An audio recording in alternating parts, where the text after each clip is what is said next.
Hey everybody, thank you for joining us for today's episode of Real Estate Disruptors. Today we have Oliver Seidler with Property Force, and he flew in from Miami to share how his journey to 1,000 deals per year. If this is your first time tuning in, I'm Steve Trang, founder of the Offer Fast Homes app, the only MLS for off-market wholesale properties, and I help entrepreneurs create businesses that support their family lifestyle and goals through mentorship. I'm on a mission to create 100 millionaires. If you want to be one of those millionaires, please drop me a message on Instagram at steve.trang. If you're excited for today's show, please give me a wave, give me a thumbs up. And as a friendly reminder, I don't charge a dime for this show. I don't make any money doing this. So here's all I ask. This is what it costs for you to listen to this show. If you get value today, please tell a friend. You can share this episode right now, tag your friend below, or tell them your best takeaway from the show later on. That way we can all grow together. And this is a live show, so please ask away all your questions for Oliver to answer. You ready? I'm ready. All right. So first question is, what got you into real estate? What got me into real estate? Well, I never knew really what I was going to do when I was younger. I knew that I wanted to have my own business and, be entrepreneurial, be in sales of some sort. And when I was in my last semester in college, actually all my friends had graduated 6 months before me. It took me about 5.5 years to graduate, and I moved Scenic out. route. What's that? The scenic route. I did travel a lot while I was there, so I had some good experience. I learned from experience and, barely finished college. But my last semester, I moved out to California because all my friends at FSU had already graduated. And out there, I'd always been a waiter throughout college in Florida. Tried to get a job as a waiter. Every actor and actress was out there, couldn't get a job as a waiter. Got a job as a host at one restaurant and a food runner at another restaurant. And, was finishing up my last semester, finished up. LA was tougher than I thought. It was a really big city, so ended up moving back to Miami. When I got back to Miami, or Fort Lauderdale more specifically, didn't know what I was going to do. Got a job at another restaurant there. Just was like, this isn't working. Had my degree, so got my real estate license. A buddy of mine from college was working at a company called RealNet. Told me about it. Didn't seem like typical real estate. It was fast, dealing with investors, numbers, all that kind of stuff. So that appealed to me more than the typical Remax or Coldwell Bank or anything. So had an interview with the guy who was running that office, and me and him talked, ended up talking for an hour. Didn't have a resume or anything done because all my stuff was in my car, that I drove back from California. Hired me on the spot. He's like, hey, put a resume together in a couple weeks. So I did that, gave it to him, and that was it. Just started there. Okay, so you started at RealNet. This is what year? 2004, March of 2004. Okay. And you just started. What were you responsible for? Well, when I started, the way they had everything set up was you would start in the, they called it sales, but the disposition side of the business, and you would build a book of investors. So, first day, boss took me out to one of the worst neighborhoods in Miami, Liberty City. We went into this house. It was flooded out. People living on mattresses on the floor. I was like, what did I just get myself into? Went into the house, and what we would do is just go to these neighborhoods, put out road signs looking for investors, $50K, 3-2. People would call, you'd bring them into the office, meet with them, run them through the whole, process and system and company and what we did. And, the first 6 months was really just building that book of investors. So when this role then, you're trying to build your book of investors, were you commission? Full commission, yeah. Full commission. Mm-hmm. All right, so you were getting paid only if you moved the deal that the company had under contract. Yes. So I quit the waiter job because I just wasn't, I didn't want to serve anybody anymore. I had done it for 6 or 7 years. I had been a busboy, all that stuff. So I quit that. I got a job actually as at a nightclub as a front door guy, and I was working at the nightclub, and then I was doing the real estate stuff in the day, and I followed, my boss had laid out a really good system for me on how to qualify investors and how to kind of build that book. So I stayed really disciplined to that system. The first month I didn't sell any houses. The second month I sold, I think, 9 or 10 houses, and had zero money in my bank account, and had $10K at the end of the first month. Quit the job at the nightclub. Wow, and then was kind of off to the races. That's incredible. Yeah. Okay, so your job was just to move properties. Correct. Okay, and then along the way, we were talking offline. You developed some good relationships as well. You're saying with a couple of other companies we were just talking about a moment ago. Oh, yeah. In that office, started off, there was about 15 of us in that office, and in RealNet was about 8 offices, probably around 100 salespeople, and they really, I think, were the biggest company kind of doing this wholesale thing back then outside of home investors. And yeah, in that office there was 15 of us, and 2 of the other guys were the guys that ended up going out to Texas, and one of them formed Net Worth, one of them formed New Western, and yeah, we all came from that office of 15 guys. And the guy Mark Bloom, who started Net Worth, he was 28 or 29 at the time. I was 23, and he was kind of like my mentor when I first came into that office. It's just crazy, like just these little, incubation. You don't know where it comes from. Like, it's mind blowing to me that 3 of you guys are all in the same spot doing your own thing. So 2004, but you didn't start, well, I guess Meridian until 2006. So like, what happened along the way? Before starting Meridian? I was at the company for 2 years. Learned a ton at that company. Had a really good time. It was 15 of us, like I said. Everybody was in their 20s and 30s. I mean, it was a true... In Miami, it was a true boiler room, making a lot of money at 23, 24 years old. I mean, we had like wrestling matches. Like, we would clear out our boss's office. I mean, it was a true, fun boiler room. Learned a lot of stuff there, transitioned to the acquisition side, learned the acquisition side, and then, they were lending money as well as selling the deals, but the lending side of it was really aggressive, and I didn't really know so much at the time, but, kind of just saw there's a lot of practices I really wasn't comfortable with. They wanted me to eventually go to another city and open up an office. I really liked South Florida. I saw kind of, I think, the writing on the wall of what might happen with that company. I had a friend who also went to FSU who had an accounting background, and he was at a accounting firm and kind of on his way to being a partner there too. Me and him had bought a couple houses together and put a lot of money into that, and we worked well as a partnership with that. He kind of had more of that operational background. I had the industry background, and we both left and formed Meridian. Actually, we worked for the first couple months out of my bedroom I had a little desk in my bedroom, and we worked from there and started sending out some letters, and got some traction. That's incredible. Now, what were some of those practices that you were just uncomfortable with, if you don't mind sharing? It really was. Most of the stuff was on the lending side of things. It was just, number one, we were ordering appraisals, which lending was based off of those appraisals, and there was no underwriting process, and it felt shady. We were getting people into properties with very little money out of pocket, and so just seeing that, and then also a very kind of hands-off approach to management of the office, and things just got a little out of control. Like I said, people were like, we're having wrestling matches in the middle of my boss's office, clearing out the desk because he wasn't there, and one of the guys. I'm definitely make him watch a show. He was from Penn State. He wrestled at Penn State. He's like missing a front tooth. His name's Mike. Shout out to him. And he would just like whip everybody's ass, and he was like 5'6", and so you just see all that. It was fun, but eventually you're like, okay, so, this isn't right. So what was the biggest takeaway from there when you when you decided to go start off your own thing? Like, what were some of your biggest lessons? Because like I can tell you, when I started my brokerage, I had a great, mentor myself, and I learned all the good things from him. I also learned what not to do from him. Right. Were there any of your takeaways there when you decided to start off your own arm? You're saying takeaways from my boss at RealNet? Just RealNet in general before you started Meridian. Oh, takeaways from there. Yeah.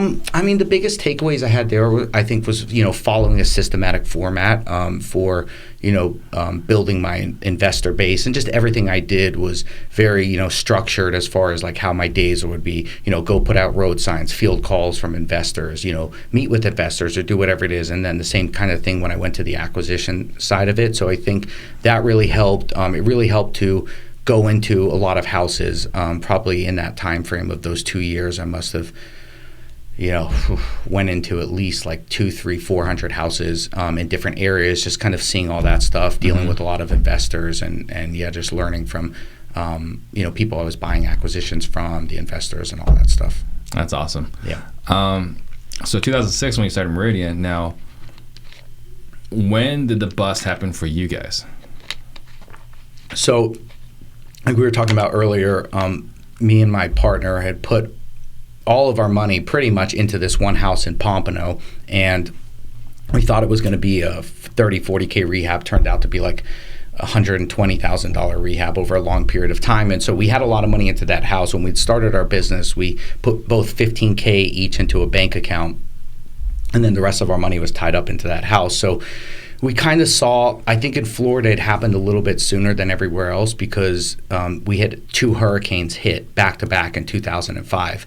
So the market flatlined really quickly. After that, people were collecting insurance checks, waiting on all that stuff. So we sold that house, luckily, in the beginning, around probably April or so of 2006, got our money out of that, and we sold it for $350, I believe, or $320, and that house, a year later was worth probably $110, $120. So luckily we got out of that. We saw the market kind of flatline right after the hurricanes in 2005 and 6, and then I would say the beginning of 2007, the market started to kind of creep down, and then the subprime market crashed in June of 2007, June or July, and that's when prices started like free falling. Right.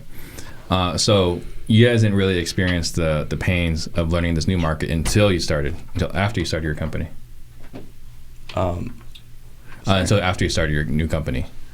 The pains of the free fall. Of the market, yeah. Yeah. No, when I was at RealNet, everything was like going up fast, and when all the stuff with the going down, I had no experience with that at RealNet. Okay, so when you started Meridian, tell me, what was that like when you first started it? When I first started, it was just straight hustling. Like I said, we'd started it from my house, a little desk that we had, started doing some mailers. Once we did our first couple deals, we actually went to the nicest office building in Fort Lauderdale, and we got the smallest office literally in the whole building. They said it was 99 square feet. A couple months after we were in there, we measured it. It was 79 square feet. I tried to get a refund from the lady, and it didn't work out. But so once we kind of got a little bit of money, we wanted to get into that nice office space. We wanted to feel good when we came into work, be motivated, be around people that were successful in this building. It was like the prime building in Fort Lauderdale. It was all, you had lawyers and bankers and accountants and all those kind of things. And I think a little bit of us liked the fact of, seeing these people who are professionals, and, we would come in, casually dressed, and, we strive to kind of, I want to say beat those people, but,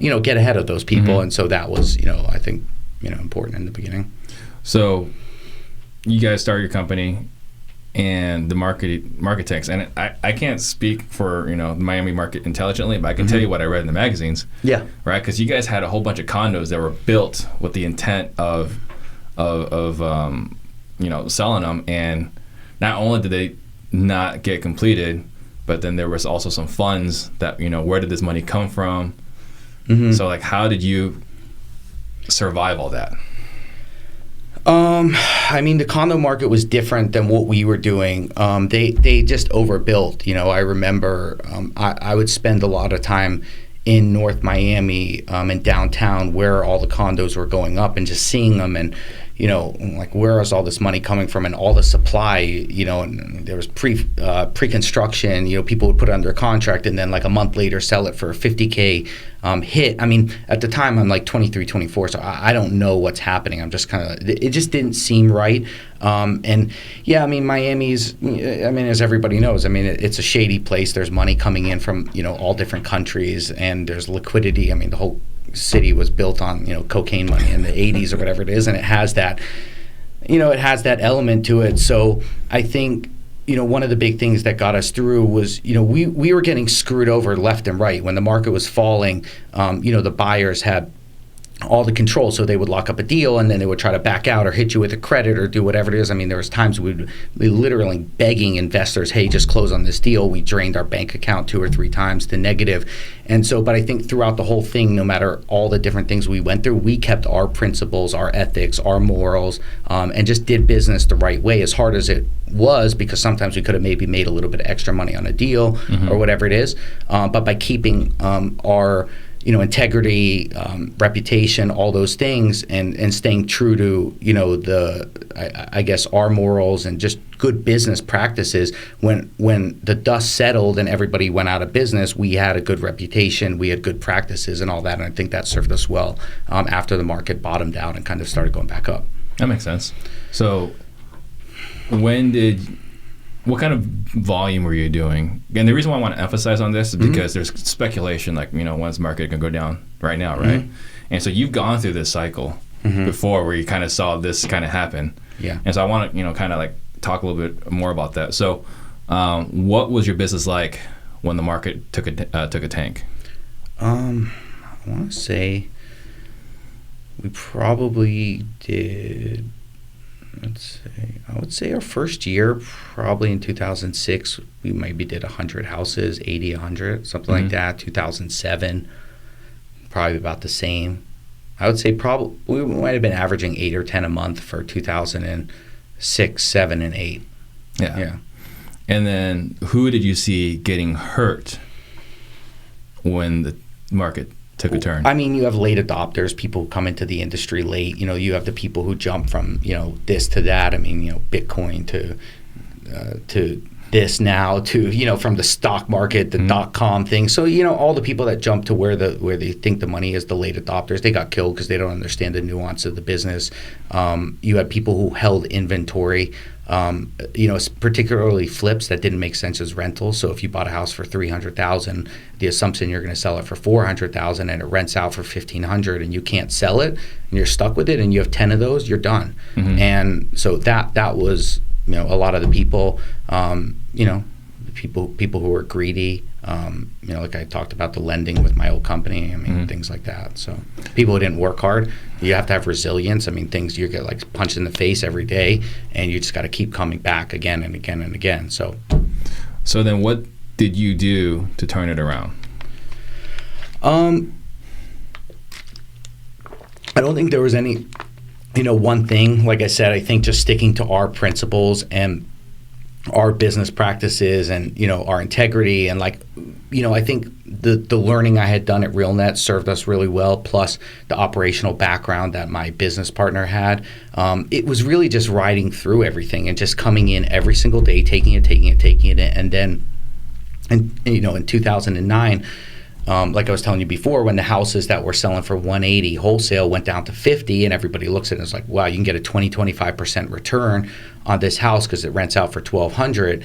Everybody else was gone and the field was clear, and then you don't have competition, and then you're kind of, you're riding it's clear path ahead of you. And so I don't think there was anything really specific that we did to turn it around besides outlast everybody. Yeah, so you outlasted, opportunities started coming back. Yeah. And once the opportunities were back, you started picking it up. Yeah. And were you holding onto these, wholesaling these, flipping these? In 2009, I believe in 2009 or 10, my best friend was in California. He was working for a home builder, and so he had a lot of experience with the construction and management and stuff like that. So he came back to Florida. We partnered, me and my business partner at Meridian partnered with him in buying properties, and so we raised I don't remember how much money, but we bought about 100 houses from 2009 to 2013 in the bottom of the market. So that was one thing we did. Like once those prices, we took advantage of that. And then what was the other part of the question? Well, just what did you wholesale them? Did you keep them? Yeah, so we kept those, and then the rest we wholesaled. Okay. The only property I've ever fixed up and flipped was the house in Pompano that I told you was a complete disaster. I have no interest in. So that changed flipping. your taste for flipping. Yeah, and then when I bought 100 rentals, that changed my taste for rentals too, because it doesn't scale with economies of scale. It's like as you get more roofs, more houses, it's more problems, more spread out, harder to manage, more vacancies, and the return just kind of goes down. That's why people buy, I think, buildings. It's one roof. So 2009, 2010, right? Bottoms out, and you're starting to acquire and wholesale more. So what kind of volume were you doing at that time? 2009 and 10, I think in 2009, after it flatlined, we were able to really start to put some processes and systems in place in 2009 and 10, hire some agents, and just build some infrastructure for the company. And I don't know, maybe in 2009 or 10, we probably maybe went up to let's call it 15 houses per month. And then, our first real success, everything in business, you feel, you always think it's going to happen faster than it does, and it's going to be, you're going to make more money, it's going to be a shorter time frame, yada, yada, yada. I'd probably say the The only time that that's ever really happened where it's so far exceeded my expectations, we opened up a second office. Our first one was in Fort Lauderdale in that original building, but we had moved into a bigger space. We opened up an office in Miami, and as I was talking to you and some of the other guys, Miami is, it's just a different market. It's a place people fear. They don't know it. We opened up that office in Miami. We got some really good talent. One of my best friends' little brothers came from Canada, moved in. Me and one of the guys from Fort Lauderdale opened up that office. So we had good talent, but there was like nobody in that market, and it was super volatile market, and we just had, a ton of success when we went there. Far exceeded our expectations and crushed it. So that was in 2011, and we probably went from, let's call it whatever, 13 to 15 deals a month to 30 or something like that, 30, 35. From opening a second market? From opening that second office, yeah. Okay. And so when did you say that was approximately? That was 2011. 2011. And then when did you open your third market? 2012 in Tampa. Okay. So, and then this is one thing that's just kind of took this exponential.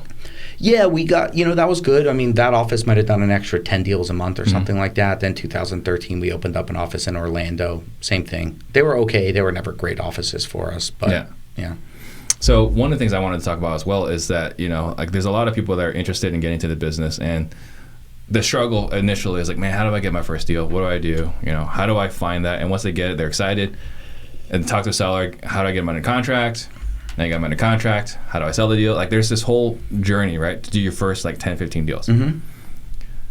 But then after that, everyone's sales and marketing looks pretty similar until we get to this next challenge, which is people. Mm-hmm.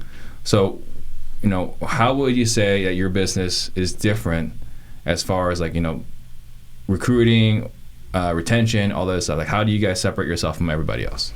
I mean, I think culture is, the biggest thing, and it starts there, and really investing in culture and, building as good of a culture as you can, attracting the best people that you can, being selective with who you bring in.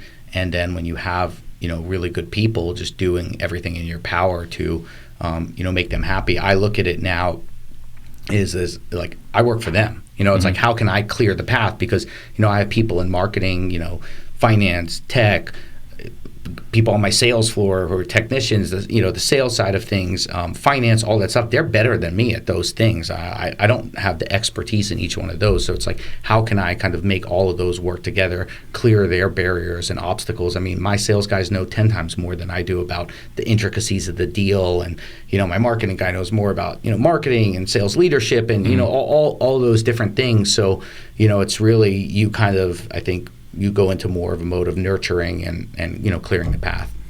So culture is something that people talk about, right? And everyone says they want good culture. How do you demonstrate? How do you develop that culture? What are you doing? Developing the good culture. I mean, you have to listen to feedback from people. I try to meet with everybody in the company once a month. And just kind of a free chat, like, hey, tell me what's going on, what's good, what's bad, what issues, do you have any good ideas? And that's been a really helpful thing. Now I have to split it into where I meet half the company each quarter. And so that's been really helpful, getting the feedback, responding to the feedback. Can you do something? Yes, let them know. If you can't, why can't you do it? So I think communication is a big component of it. I think our office space lends a really big part. We kind of created this open, West Coast type of environment and culture, and it's bright, and we play music, and we just went into no dress code. You can wear whatever you want. I mean, we have some people wear a 3-piece suit, and now people wear shorts and hats and flip-flops, which I'm very against, but they all give me shit for that because whatever, they can wear whatever. So I think it's just catering to that. And then naturally in your company, when you start it, me and my business partner, our DNA is coded into the company because you're going to hire the people that match your DNA. And then you kind of look, and there's some exercises, I think, in Traction or whatever it is. There's one called Mission to Mars, to like looking at it and saying like, okay, well, what is that? Like, how do you extract what that DNA is? What are those value systems? And then once you kind of have that, really hiring people that match those values and align to those values, and kind of getting a bunch of like-minded people together And I think that will just build on top of itself. Another thing that we were talking about on the phone at some point was virtual wholesaling. Mm-hmm. You know, like it's really popular, really sexy right now. Mm-hmm. For the last couple of years, it's been pretty popular and pretty sexy. Mm-hmm. But you were doing it before. Yeah. Talk about that. Yeah, we started the company in 2006 and it was all virtual. Yeah.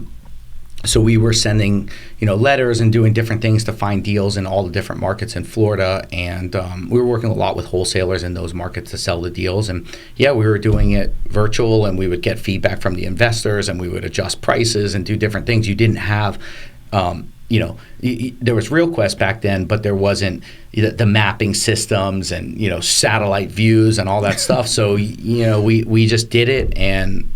I don't know, figured it out and it worked for a while. What were you doing back then? Like, so you're doing direct mail predominantly, or were you doing? Yeah, predominantly. Okay, so you weren't like cold calling. No, I mean you didn't have skip tracing, cold calling. I mean we don't do that stuff now, but we don't. Yeah, we didn't have any of that stuff. So you're sending on direct mail, they call you, and then there's a conversation from there. Pretty much. Gotcha. Yeah. I mean RV. It's funny because I used to tell my boss at RealNet, I was like, man, I feel like if you could just get, because back then they had dialers, it was a big thing. I had a friend who had an insurance business and they ran the whole business off it. I was like, I feel like if you could do dialers in this industry, it would work. And I would always talk about it, and we never did it. It was a much more complex. You had to run it through do not call lists and all this stuff like that. But I guess now it works, and people are doing that and doing well with it. So, someone made a comment here. E. Russo, Meridian crushed direct mail in South Florida. How much were you guys mailing per month? So how much were you guys mailing per month back then? Back when? When you were Meridian. When we were Meridian, a lot. A lot of mail. I don't even remember at this point, but a lot. So at some point you transitioned from Meridian to Property Force. Mm-hmm. What was the reasoning behind that? In 2014, my business partner and I, we both wanted different things. Really, our visions for the future changed. Mm-hmm. I kind of wanted to really grow the company aggressively, and I think he was happy with where it was. It was good. We were making a lot of money. Everything was, going well. But, I think once that vision changes, it makes it really hard.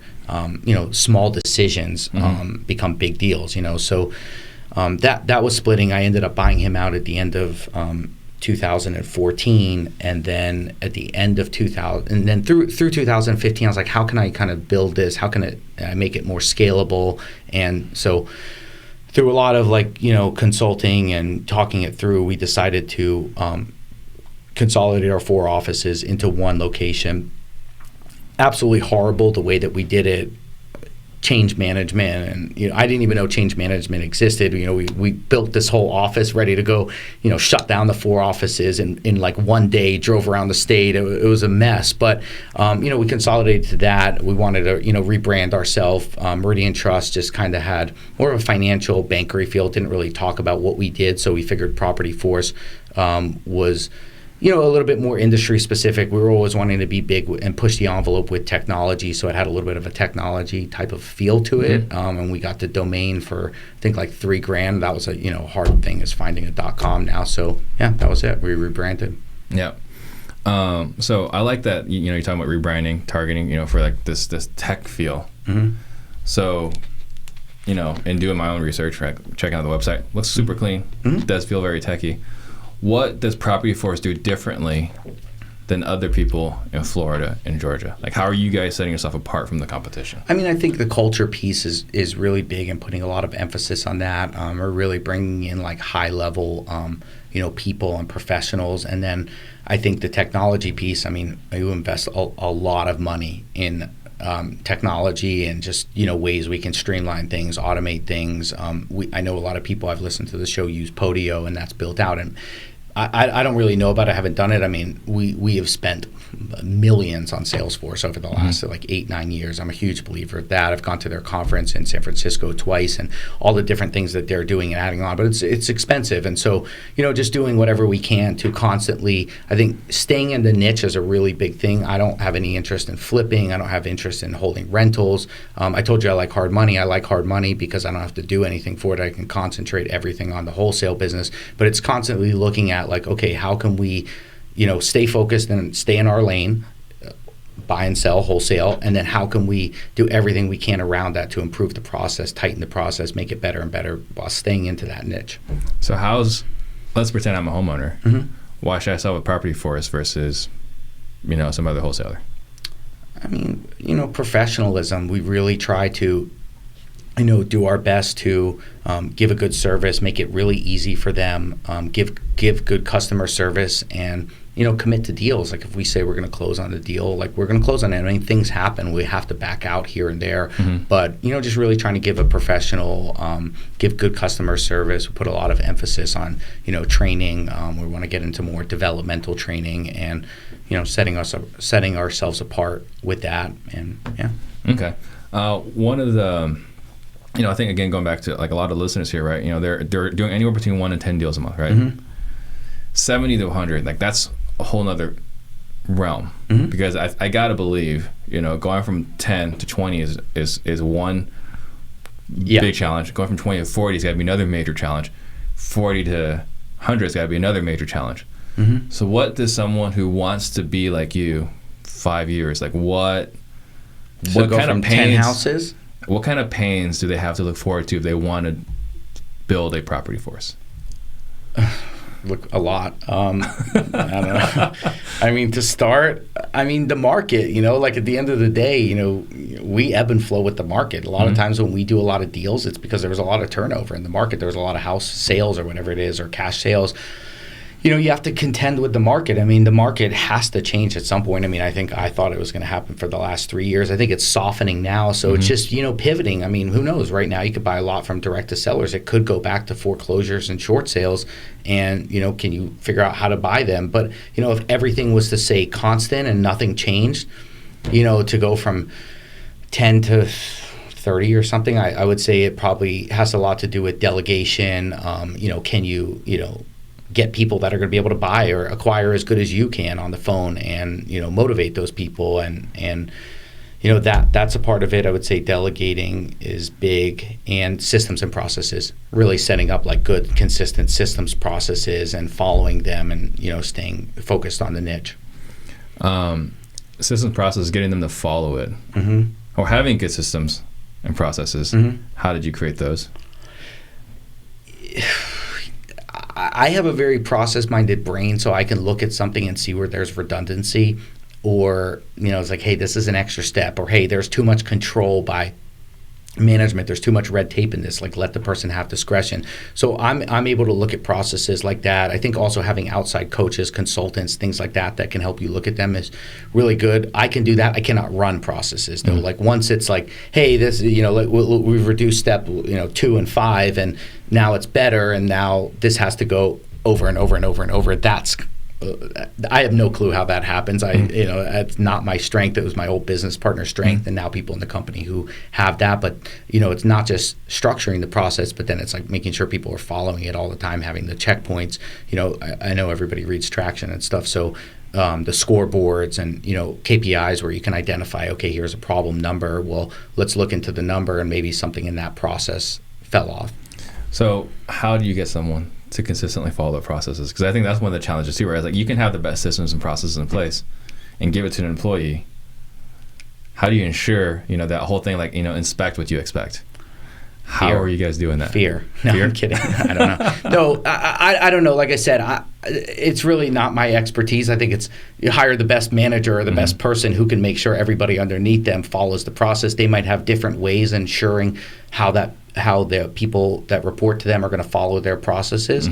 But I think it's finding that right person who's going to manage that process on top of it, or on top of that department or whatever it is, and leaving it to them because they're better at that type of thing. So I can't give you best practices. Yeah. The biggest thing I have is, KPIs and scoreboard. I'm a humongous believer. We spent a ton, like I said, in Salesforce, and one of the best things is Salesforce is you get live reporting with the dashboards. And I'm sure Podio has the same thing. But by constantly, for me, monitoring those numbers on the dashboards is really big. And then also we have like that exact traction scoreboard built out where every important number is there. So for me, looking at it on the bigger picture and a lot of different numbers, if I see, a number of leads are down, by 50%. Well, okay, let's dive into there and see why. Maybe the mail process was messed up or something like that. Mm-hmm. And that's really where I come into it. Well, I like that. So going to 30, we talked about some of those challenges you're going to have. Mm-hmm. 30 to 60, what new sets of challenges are you going to face? For us, I didn't see a big difference from going from 10 to 50, 60. I think it was the same, like develop the systems, build the culture, bring in the right people, all that kind of stuff like that. And I didn't see much of a different thing with that. It's more 60, 70 to 150, like 200. And that's, where I'm still at, trying to kind of figure that out. But that's really, the big part. And I'm in an entrepreneur group, and they call it the desert, where a lot of companies, get to. And some of the guys in my group are all kind of in that same, position. And it's tough because you have to it's like one step back to take two steps forward. So a lot of times you have to eat into profitability, put some extra technology, systems, people, XYZ, cut into your EBITDA, your margins, to kind of go past and break through to that next level. And that, I think, the main thing is around people, like we kind of talked about, and bringing in the right people. Can you elaborate a little bit on the desert? On the desert? How do you know you're in the desert? You plateau, you've hit a certain point, and you for us, it's like, you put in infrastructure on that next level, but you haven't gone to the next level. Like our infrastructure is built for 150, 200 properties, which obviously costs a lot of money, but we're not at 150, 200. So it's, can you stomach that? You're making really good money at, let's just call it 50 deals per month, 40 deals per month. And then to go to that next level, you have to invest in infrastructure. Yeah. Gotcha. Carlos Balzan's got a question here, is how are you guys hiring effectively? We use PI. So, doing that, hiring for value. You want to elaborate? For not everyone knows what PI is. Predictive Index. It's a really good tool. It's awesome. Have you done it? Yeah. It's great. If you don't take the Predictive Index test with me, I'm not even going to meet with you. Yeah. Because it tells me whether I actually meet with you or not. Yeah, so we have a guy he's like 85 or whatever. He comes in, he actually interviews most high-level people we have, and he owns the franchise or whatever it is for Predictive Index in South Florida. So our in-house talent acquisitions recruiters, I don't exactly know his title, Brian. Anyways, he went and did a course with him, learned all about it. And so what it basically is it's awesome. I mean, the disc is great too, I think, but this test takes, I don't even know, like 3 minutes for somebody to do. They pick a bunch of words out of a thing, and then it spits out what that person's profile is, like what they're good at, what they're bad at, what their personality type is, and just really a whole breakdown on that person. And so obviously, one of the big things I've learned, and maybe one of the big things of challenge of getting to that next level, like I said, it's all about right people. Sometimes you have the right people, they're in the wrong seat. So it's, figuring out, making sure you're hiring the best person for the seat, not just for you as a benefit as a business owner, but for the person. When you bring the wrong person, they're in the wrong seat, their life's miserable. You get them into the right seat, and it changes fast. So, and I think it's a really good point, right? Like disc is amazing. There's nothing wrong with disc, right? I think disc is good when you're first getting started. But in order to scale effectively, I'm a recent convert into Predictive Index, and I love it. Yeah, somebody told me about it a while ago, and I didn't take notice of it, and then it got told to me by 4 or 5 different people, and I was like, let me check this out, and it's amazing. Right. So Jacob Klein wants to know, what are your top marketing methods today? It's a combination of direct mail, internet. We've done some billboard stuff, radio, TV, kind of mixture, a bunch of different things. Okay. So let's say you had the opportunity to go back to 2004. Talk to young Oliver. Yes. What would you tell him? I took notes because you asked me this question before. So, okay, what would I do differently? I think the biggest thing is, it's like, keep going back to the people. Just being more patient with people, looking at things and saying, what was my part in this interaction with somebody, and that's internal people, external people. I have a very, maybe seem laid back in certain ways, but when it comes to business, very like hard charging. I want things done and, want to move really quickly. And, some people don't work like that. So it's recognizing the differences.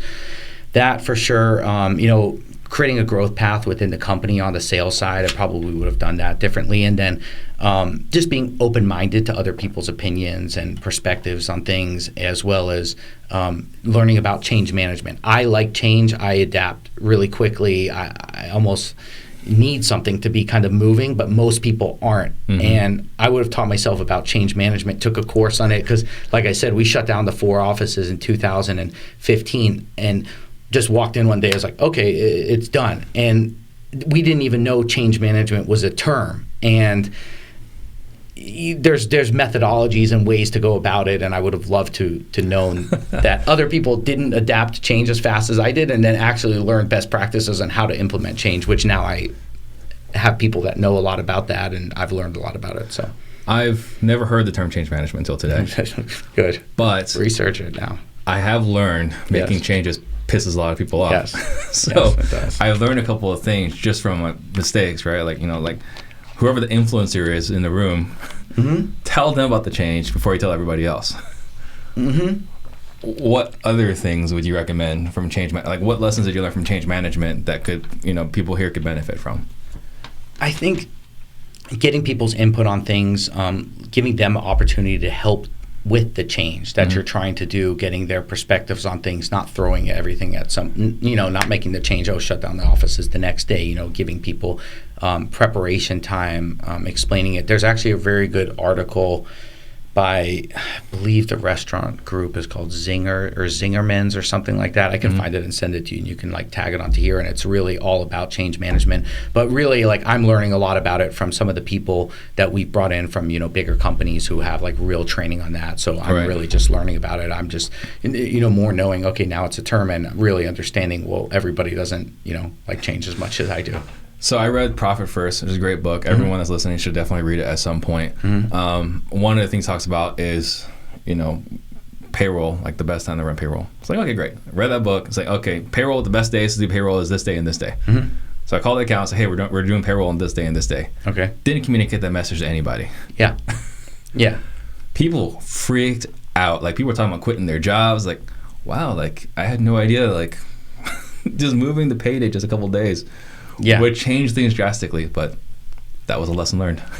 I mean, sometimes even, anything with comp is ultra sensitive, right? Yeah. So, but even good changes can be sometimes taken what's going to happen if, for example, same thing with pay. It's we used to pay every 2 weeks out commissions, and I think now we pay out every 1 week, which seems better, right, for everybody to get paid faster. But I mean, there was pushback on that too. Yeah. So with some of the stuff, I think there's just going to be issues. But when it comes to comp and stuff like that, it's ultra sensitive. So you mentioned also giving people a path for growth or a growth vision. I can't remember exact words you used. Yeah, can you elaborate on that? Yeah, I mean, we're kind of still working on that, and I think that's going to be a big instrumental part in kind of scaling to the next level. But it's, how do you retain the best people, and how do you kind of give them a growth path internally? And what where a lot of my focus has gone to, just in my evolution of things is, I think on Tony Robbins has the 6 needs, and the top 2 needs are personal growth and contribution. Personal growth has always been a huge one for me. Contribution is kind of where I'm getting to now. It's how can you help other people create and fulfill their own dreams? Or I call it a painted picture. It's visualizing your life in 3 years, 5 years from now. So that's where, really now that I have specialists in different departments of my business, that's where I'm trying to kind of come in and lay a foundation for people that they could come to our company and, say, hey, what does your ideal or your perfect life look like? Because everybody's is different. And so once you know that, having our company be a platform for people to come and kind of fulfill those dreams and us to help them, structure that. I think that's part of it. And then, just giving a growth path through, maybe dispositions, acquisitions, and then some kind of regional manager type of thing. We're kind of working through that right now. So gotcha. And this is a slightly nuanced question. So if the answers are the same, just let me know. What advice would you give somebody that's starting in wholesaling today? I think it's a really tough time to start because I think it's a lot of people really getting into it. I think it's a lot of people who don't know what they're doing. I question how many of the people teaching it really maybe know what they're doing. Some do. I'm sure some don't. I don't really know, but it's a time I would be apprehensive about getting into it. Like I said, I mean, to me, there's a lot of similarities now to 2005 or 6 where, the market's at an all-time high and it's late adopters kind of getting in. And once you kind of start to see that thing happening, everybody's in real estate and getting into all this stuff. Mostly it's like, the writing's on the wall for something to change. So I would be apprehensive, but if somebody is going to get into it, if you are that type of person that can go and learn, and I'm sure there's a lot of good I know there's a lot of really good information out there to learn, and there's some people who are teaching it that are really good. Find the best person. And if you're that type of person that can create systems, manage systems, your brain works like that, great, go and do it. But if you don't, and your brain doesn't work like that, and you work better within a system or within a structure, then go reach out to somebody like us or you guys or other companies out there who have a system and structure set up, and join into that, be a part of something like that. So I like you got started at a company, you worked there for 2 years. Yeah. Right? Like one of the complaints I hear from time to time is like, I'm training my competition. Like I trained this guy up and he left to compete against me, right? That's life, right? And I think there's ways to prevent that. I don't want to get into it right now, but you worked for somebody for 2 years to cut your teeth, did a walk through a few hundred houses. Yeah. And so I've actually had people, I have calls with about selling, coaching and so on. And I'll talk to them, really understand their situation. I was like, look, you can't sign up for my coaching right now because the things I'm going to teach you, you can't even do it. Yeah. Right? Like what you need to do is go plug in with someone in your market. And fortunately, I know most of the markets. I guess you need to go talk to this person. It's like I'm basically like a recruiter, a long distance recruiter for some of my buddies now. But I think that's a good point, right? Like if you're trying to get started today, you don't necessarily need to go start from zero. You can work with somebody and get paid to learn. Yeah, I mean, that's what we're trying to do is like, obviously retention is a big thing, and especially the people who are really good. And we want people, our kind of thing now is like, hey, build a business within our business. And so, and let us help you kind of, get to your dreams and goals and, all that different stuff. But yeah, there's a lot of nuances in this business. I mean, I tell people who aren't in wholesale, what do I do? They're like, I'm like, oh, buy a house for, 60 and sell it for 70. They're like, oh, that's great. You make $10,000 on the deal.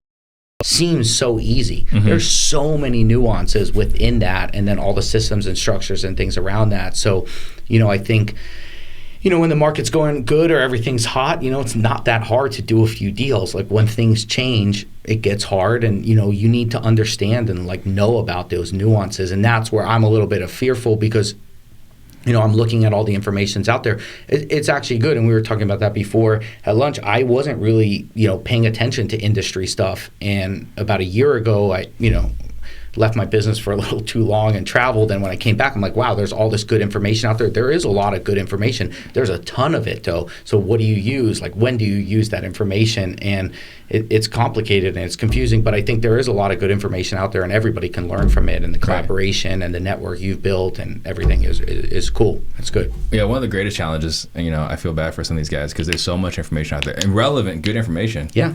But how do you have access to the right information at the right time? Like when you need it, the timeliness of the information. Well, so that's like the biggest thing. I have a million ideas, and I a humongous learner. I read as much as I can, like, watch things, podcasts, all that stuff. So it's like having a ton of information. But when you pick the wrong thing to do and you set off down a path, it's a huge, you pick the wrong thing or at the wrong time, and you go 3-4 months down a rabbit hole. You've done change, you've done all those different things like that. You've spent money, you've done all this stuff, and then you have to pull it back. So I think there's brain types out there that are, I had a coach that I worked really well with, and I looked at it as like there's like all these dots in my head, like millions of them, and like within there, 1 out of 10 of them is a really good idea, and one of them out of 10 might be okay, and the rest are just shit. And so that's my first curse, right? Yeah. So okay, I was trying to lay off the cursing, but so.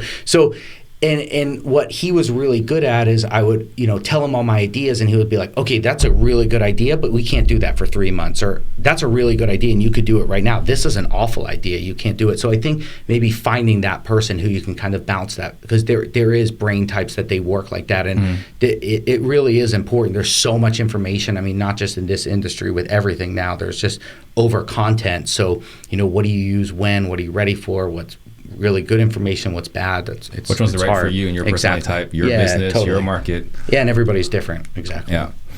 So we had lunch right before this interview, and one of the guys said jokingly, like, what's the magic pill? What's the secret sauce? And my answer to him, well, Oliver's been doing it for 14 years, and you corrected me. Yeah, 16. You've been doing it for 16 years. Yeah, right? A long time. You've been wholesaling for 16 years, right? Right. So I'm going to lean heavily on you on this one. You're seeing the indicators, you're seeing the market, you're paying attention, and you've been through this once before. What are you going to do when the market takes a dip? What am I going to do? What are you going to do? I think you really have to understand your numbers. You have to know like where your good marketing sources are, where your bad ones, what are your good markets, what are your bad markets, and then pivoting. You got to move quickly, and that's where the change part of my personality comes in. Is when things do change. I like change. I don't like a down market, but I'll always just figure it out. And I think it's just you got to pivot and change. And I think it's taking a risk, pivoting. A leap of faith into something maybe new. We had to switch from direct mail back in 2006 and 7 into REOs and short sales, and then Altisource and all those things, and figuring that stuff out, and then just the resilience to just kind of keep plugging away until something sticks. And understanding both sides of the business, the disposition, the acquisition side, staying lean, knowing where your P&Ls are and where your costs are, like where can you shave if you need to, switch on a dime, like I talked about the marketing spend, what's good, what's bad spend, all that. So what I'm hearing is there is not like a specific tactic or marketing or anything you're going to do. It really is going to be your business so well that you can adjust faster than everybody else. Yeah, and that's where I said if I was new coming into wholesale, I'd be really fearful, because I could sit here and talk about that for an hour. What are you going to do? But if you don't have the experience, if you haven't like crawled through the cracks, if you don't know the nuances, I don't think anything's going to help you. I mean, I just don't. That's what I think. But it's an honest answer. If you work hard, yeah. I mean, who knows? Scale down, get small. That's one way, cut costs and all that. Yeah. So Knockout Miami wants to know, how are you paying your agents? So I guess that's a great segue here, or we haven't really talked about it. Is Property Force a brokerage? Yeah. Okay. So then, how do you pay your agents? A commission. Commission. Yeah, on the spread. Okay. And then let's see, what else is there?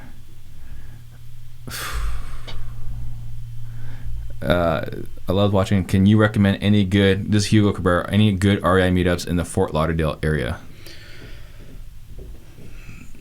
No, I haven't been to one in a long time, but I'm sure online you can find a lot of stuff. I don't know how the Brias are. I know before they were super old school. I don't know if they're probably better off watching this show or getting information online, but I'm sure some of them are good. I don't know. I haven't been in a long time. So who was on this show not that long ago? Older guy, someone that's seasoned. Matt Larson. That's someone that you know. Yeah, so he was saying like, it's interesting to see this phenomenon where Phoenix seems to be the guru capital of the world. But not too long ago, it was actually Tampa. Right. Yeah. So have you seen, I don't know, is there any thoughts on that? Have you seen anything there where observations you can make on that? On the guru market switching to Tampa? Or that it was Tampa? Like, were you connected with those guys? It was Tampa before and now it's Phoenix? Yeah. Oh, because I don't know. I mean, I always thought Phoenix it seemed like where all the marketers came from, and the guru Joe stuff. Polish here probably doesn't hurt. Yeah, Joe Polish and Dean Graziosi and those guys all are kind of from the Phoenix market, and so I don't know. I mean, I always kind of thought it was Phoenix. I didn't know that it was ever Tampa. But no, I mean, I don't. Yeah, no, I don't know. I don't pay too much attention to it. I mean, I like watching all the stuff and getting in information and everything like that, but I'm not. Yeah, I don't know. So what drives you? What is your why? I think, like I said, I like building. I like creating. I like taking risks. Having a vision and then building towards that vision, and taking challenges. Personal growth is a humongous motivator for me. I love learning. I love getting information from different sources, siphoning it down, implementing it, executing it in our company. And then, really now I think, I'm not totally where I want to be financially. I still, want more, and money is obviously a motivator, but I think now it's kind of getting a little bit into the contribution thing of what I talked about with the Tony Robbins, and paving the way for other people, watching other people, our who aren't agents in our company buying rental properties or doing get things that are important to them outside of real estate or money or anything like that. So that's kind of become a big motivator for me. And then creation, I think, and problem solving, but just creating a vision is my biggest driver. I love the challenge. Like, I'll never stop. I just want to keep growing. You're not the kind of person that's just going to retire. No, I can. And even if it's getting involved in a small business and helping it grow, I just have to push forward. And that was like what I talked about with my business partner. Is like, he was different. Like, we had a really good business. And sometimes I'm looking like, why did I even want to take on the challenge of growing it? But I kind of know now. I mean, he was happy with, and it, like I said, sometimes maybe I should have been happy with what we were doing, but I need that challenge. I need that all the time. Yeah, I need growth, and that's my biggest thing. So one thing I didn't ask you, I was curious about, was how was the expansion into Georgia, right? Like, you kind of swallowed Florida gradually, and then we're just gonna go ahead and open another state. Yeah. How was that journey? It was actually good in Georgia. It was a slower process than we thought, and we opened up Georgia and, built some investors there, got our list together, all that stuff, and then, went into that market, made mistakes, went into, areas that were a little bit too, rural and, different things, and, you learn, and we actually did that market really good. After we did that market successfully, we tried to go into 5 states in the next 4 months or 3 months or something like that. But that was more of the disaster than Georgia was actually good. It was what the confidence that it gave us to feel like we could just we're going to go nationwide tomorrow, and that wasn't the case. Slightly different. Yeah. One thing I read in looking you up was you kind of have a similar goal that I have, in that eventually I want to start buying and helping small businesses like Marcus Lemonis. Correct. I love The Profit Show. I haven't watched it in a very, very long time. Same. But I love that idea. So I thought that was cool. That's eventually what I would love to start to do, is have our culture, bring in the right people, and create a place, like I said, at Property Force, a platform where people can come, fulfill their own dreams, paint a picture. It's all different doing that, and implementing a lot of the stuff I learned from outside coaching. But then eventually that would be awesome. I would love to just buy a business that's $500,000, $1 million in revenue, essentially the 10 house business, because I loved going from the 10 houses to the 50, 60 houses. Right. That part of the business was awesome, and I would love to get involved in that, which is pretty much what the Marcus Lemonis thing is. And so that would be great to do that. A little bit of a growth junkie. Yeah, exactly. So you mentioned earlier, you're in the desert, kind of plateaued. What is your biggest struggle right now?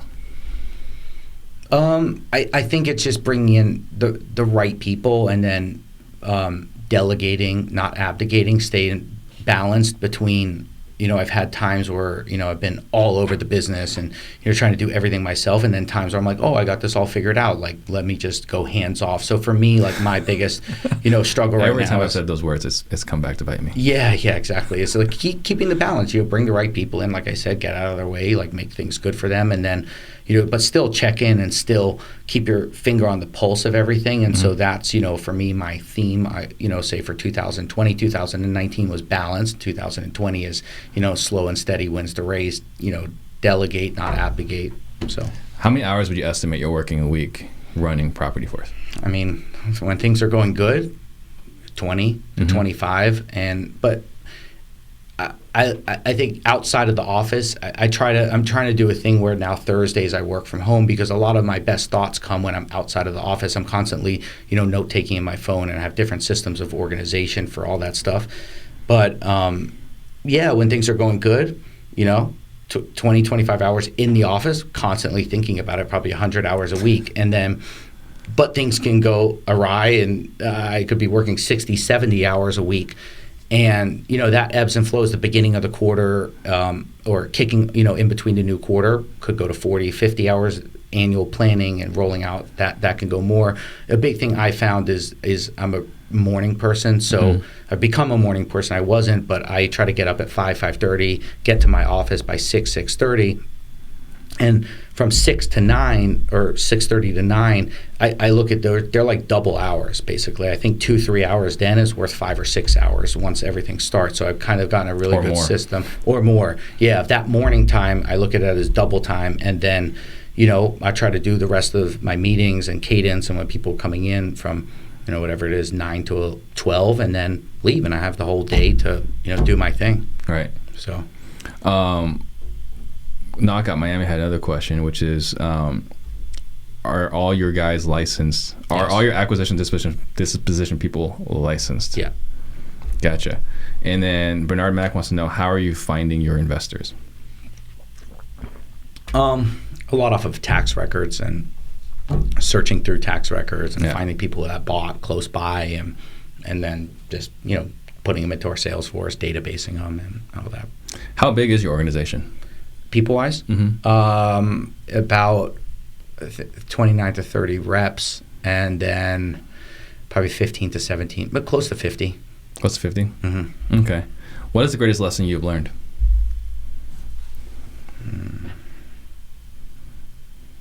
I think, we talked about it. I mean, just get the right people and, give them what they need, servant leadership.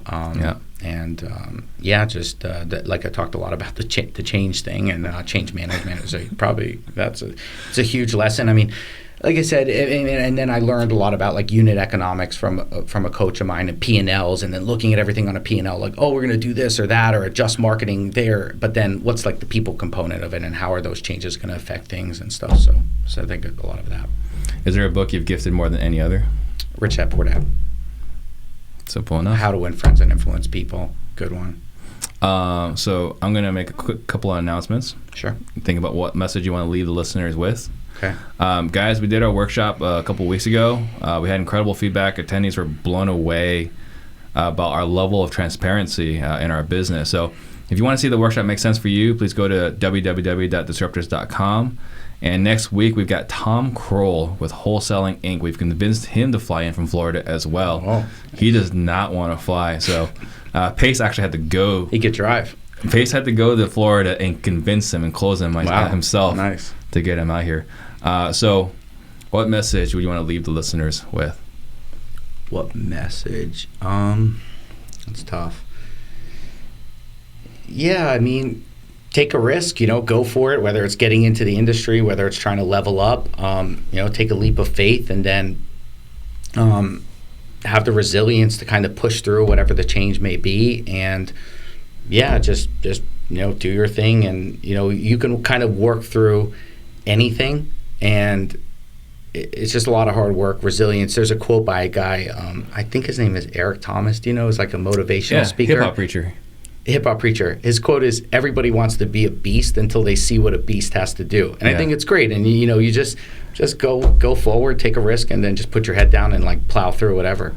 Yeah, I love it. That's a great message. If someone wants to get a hold of you, how would they do that? I would say the best way is probably Instagram.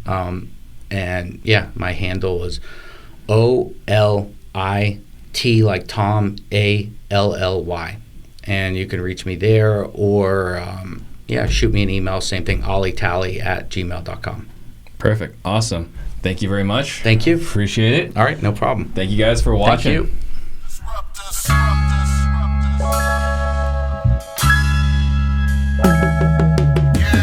Yeah, see, we real estate disruptors.